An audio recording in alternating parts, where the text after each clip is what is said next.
The room wasn't prepared for silence, yet that was exactly what followed when Jamie Dornan paused mid-sentence and lowered his gaze. What had started as a routine public appearance suddenly shifted into something heavier, something raw enough to drain the air from the space. A few seconds passed, long enough for discomfort to set in, before anyone realized this wasn't scripted. In that moment, fans sensed they were witnessing something they were never meant to see. For years, Jamie had built a public image defined by composure and restraint. He was known for charm that felt effortless, confidence that never tipped into arrogance, and an emotional control that made interviews predictable. Even when discussing demanding roles or personal challenges, his tone remained steady, almost reassuring. That consistency is why no one expected what came next. At first, his words sounded like a familiar preamble, the kind celebrities use before thanking fans or reflecting on a project. He spoke slowly, choosing each phrase with care, but there was a subtle strain in his voice that hadn't been there before. Some thought he was simply tired, perhaps overwhelmed by a long schedule. It took only a few more sentences to realize this was something else entirely. Jamie admitted he had debated for a long time whether to say anything at all. He acknowledged that sharing personal pain in public often feels unnecessary, even indulgent, especially when you're aware of your own privilege. Yet he also confessed that carrying it alone had become increasingly difficult. The honesty of that admission landed harder than any dramatic revelation could have. As he continued, the atmosphere in the room shifted from curiosity to concern. He spoke about loss in a way that avoided specifics, but the weight behind the word was unmistakable. This wasn't about a temporary setback or professional disappointment. It was about something permanent, something that had altered the way he saw his life and himself. What made the moment so unsettling was the absence of theatrics. There were no tears at first, no dramatic pauses designed to heighten emotion.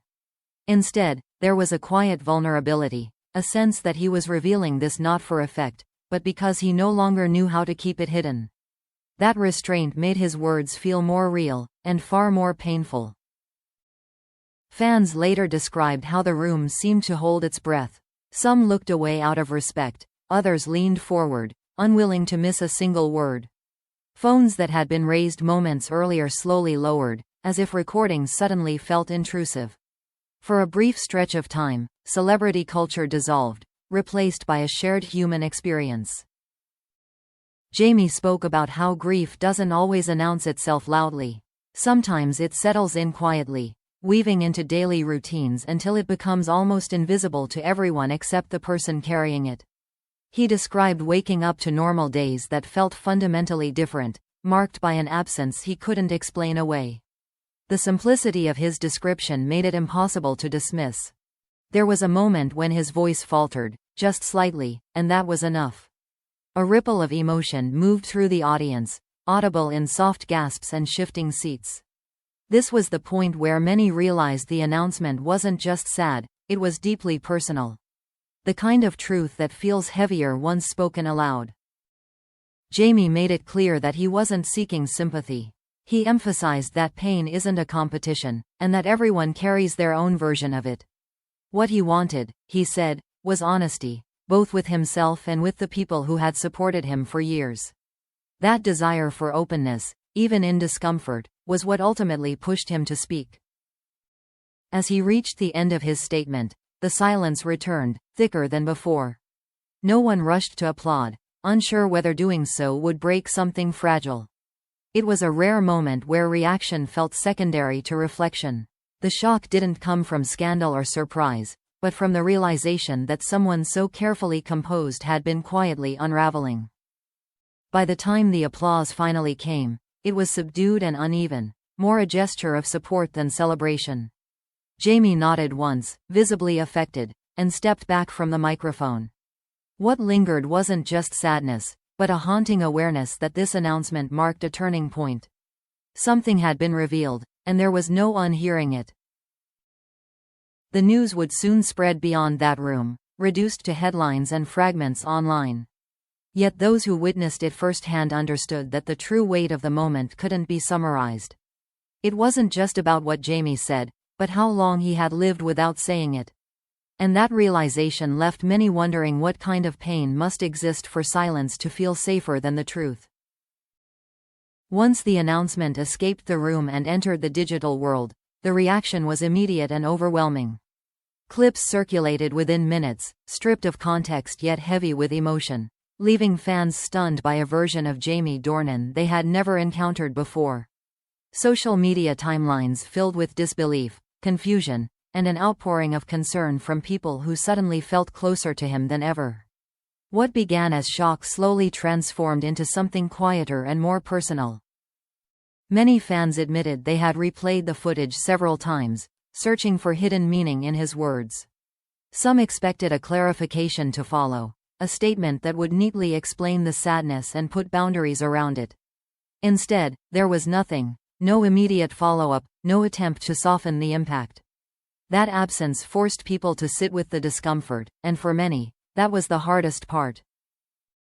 As hours passed, the conversation shifted from speculation to reflection. Fans began sharing their own experiences with grief, loss, and emotional exhaustion, often referencing how deeply Jamie's words resonated. His vulnerability seemed to unlock something collective, turning the announcement into a mirror rather than a mystery. In revealing so little detail, he had somehow said enough. What stood out most was how the sadness didn't diminish his image, but reshaped it. The polished, unshakable persona gave way to something more human, more fragile, and paradoxically more respected. People spoke about how rare it was to see a public figure resist turning pain into performance. The restraint he showed only amplified the sincerity of the moment. Industry insiders noted how unusual it was for someone at his level to risk unsettling the narrative so carefully built around him. In an environment where strength is often equated with control, admitting to unresolved pain can feel like a professional gamble. Yet Jamie's decision reframed that idea entirely, suggesting that honesty might be its own form of strength. That shift didn't go unnoticed. Behind the scenes, there were reports of colleagues reaching out privately, expressing admiration rather than concern. Some described how his announcement prompted conversations that had been avoided for years. It was as if his words gave permission for others to acknowledge their own struggles without explanation or apology. The ripple effect extended far beyond his fanbase. What made the moment linger was its lack of resolution. There was no clear lesson, no inspirational takeaway neatly packaged at the end. Jamie didn't claim healing or closure, only acceptance of ongoing pain. That honesty unsettled people accustomed to narratives where sadness must eventually be overcome. Here, sadness simply existed, and that was enough. In the days that followed, fan messages shifted tone. Instead of asking for answers, many simply offered support, gratitude, or silence. Some thanked him for saying what they never could, others for reminding them that success doesn't erase vulnerability. The announcement became less about its content and more about the space it created for shared understanding. Jamie remained quiet throughout it all, resisting the urge to clarify or capitalize on the attention. That restraint reinforced the sense that this had never been about publicity. He had spoken because not speaking had become unbearable, and now that the truth was out, he let it stand on its own. In doing so, he maintained the integrity of the moment. Ultimately, the shock wasn't that he was in pain, but that he allowed the world to see it without explanation. In an industry built on illusion, that kind of transparency felt almost radical. His announcement didn't answer questions, it raised them, about grief, resilience, and the cost of appearing strong. And long after the headlines faded, that quiet unease remained, reminding fans that sometimes the saddest truths are the ones spoken softly.